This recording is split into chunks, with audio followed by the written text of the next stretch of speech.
Hey everyone, welcome back to my channel. Today's video is going to be a little different. Perhaps maybe I can pull off even serious. I am going to share a story time about the time where I was sexually assaulted here in China. So this is it's not the hardest thing to talk about. But it is just such a situation that I never thought I would be in, and it really threw me for a loop because while I've been living here in China and before when I was living in Korea, one of the things that I always said that I loved about living in this part of Asia is that I feel so safe all the time. You know, I don't have this feeling of, oh, it's too late for me to be out alone as a woman, or, oh, I need an escort, or, I'm always having to watch behind my back. As far as safety goes, living in Asia has been very freeing as a woman who comes from a country where it's not so freeing to be a woman, and I do have to worry a lot more about my physical and personal safety when I am out and about by myself in particular. This past summer, I found myself in a situation where I needed to go to a hospital. And I had been going to the same hospital for a few years just out of laziness because hospitals in China can be very hit or miss, and I wasn't really trying to really deal too much with a new hospital. So I was going to a hospital that I was just familiar with, and I knew the doctors and have been going there for like years. But this one particular day in July, I was just like, there has to be a better way. This can't be that awful and whatever else. So I chose a hospital that was more near where I was living at the time. And I chose a hospital called, I'm probably going to butcher it. It's like Rujin something hospital. And it was a really great experience. And I was like, how come I haven't been doing this, before? Like, this is going to be my new hospital. It was pretty seamless once I got in there. I did kind of come during like right before lunchtime, so then I had to like go away and then come back after like 1:30, but it was fine. And then like I also had to like wait till the end because of just like how the names were queuing. But overall, I was really happy and pleased with the experience. And I was like, okay, I think I have found my new hospital. And I was leaving the hospital and going to go hang out with a friend because it was summer, it was the afternoon. And I had to use the restroom. So I'm on my way to the restroom, and there are some guys, like janitors, kind of like in the hallway.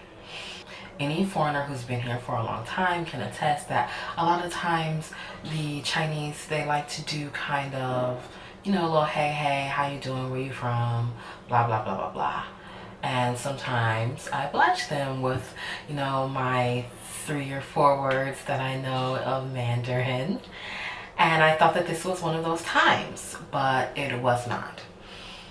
So what follows is, he kind of walks past me, says something, I say ni hao, and then he just really just kind of grabs my breast and kind of like, it all happened very fast, but he kind of like grabs it and like caresses it and, gives me the eye.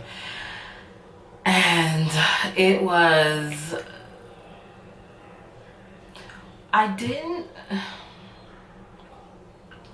here's where things get weird. I could definitely see that this was an issue. And I didn't necessarily feel completely and utterly violated, like a violent sexual assault had just happened. But being groped in a hospital of all places is inappropriate and not something that you would be expecting to happen in a place that should be, for all intentions and purposes, a safe space. And at that moment, I did not feel safe. I felt very unsafe, and I felt very violated in the way that my personal space in that way should not be violated. Me on my way to the restroom should not become a sexual situation for this man who does not know me. And I don't understand how this person, regardless of whatever you might have heard about Americans or Africans or whoever, how this person who is literally working on the job thinks that that is the correct way to conduct himself, and that he has ownership over me to be able to, put his hands on me in that way. So I was really kind of shocked at that point, and I kind of like pushed him away and like spit at him, and he's all like hoo hoo hoo hoo. They like to do this like laughing thing. It's like laughing like this is like a funny thing. And I was more than anything, I would have to say, because I just left, I was completely annoyed at the situation. And here's why. I realized in that moment how powerless I was. And what I mean is that I'm in a country where I don't know a lot of the language, which is my fault. However, even if I did know the language, as we know back in America or whatever home country you're from, as a woman, regardless of if it's like, a groping situation that I've experienced versus if it's something more violent, women have always had such an uphill climb when it comes to being believed about these types of things. So in that moment, I was like, okay, this is wrong, but like, what am I gonna do? Who am I gonna tell? Who's gonna believe me? What's gonna happen? Like, nothing's going to happen most likely. This man is going to save face. He's gonna say he didn't do it. There's going to be like, what could the possible outcome have been if I was even able to, and I likely probably would have been able to communicate with someone in that building, but it just didn't seem, for lack of a better term, it didn't seem important enough in that moment. And it wasn't that it wasn't important to me or that what he did was okay. It was the fact that I knew at that moment that I had to make a decision, and that decision was, considering all of those factors, how much of my day was I gonna let this man F up for me? I had other things to do. I was like, well, nothing's going to happen anyway. So I just made the decision to just leave. And, as I reflect on that decision, I would like to think in a perfect world that I would have, been like, I don't know, like done something else besides just leave and let this man touch me. But the takeaway, I think I came away with like two bigger takeaways. And the first one is, someone can really do something to you inappropriately, and it can totally mess up your day. We go through so many things on a day-to-day basis that no one realizes that we'll be going through when we wake up in the morning. When you wake up in the morning, you don't think that anything's gonna happen, anything bad. We don't anticipate all these bad things that will become a part of our history, that will affect us and how we move in society.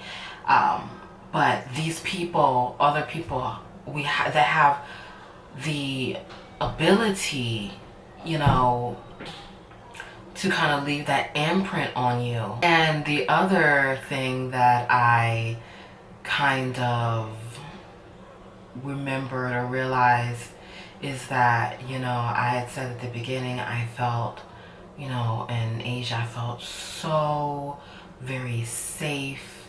And I still do relatively feel safe. However, it reminded me of there are no safe spaces. You know, specifically, I'm speaking from a woman's perspective. And I do know that things like this happen to men as well, but I'm a woman, so I'm speaking from my perspective. There are no safe spaces for women. You know, these things can happen at any time, anywhere. Like, there's just nothing, you know? And that's kind of what that experience reminded me of. All right. So I guess that was my little, what should I say, my Me Too story. It's not, of course, the craziest story that, you know, is out there. It wasn't some violent assault. However, it was wrong and it was invasive and it was, in my opinion, criminal. Thank you all for, you know, being here and listening, and yeah.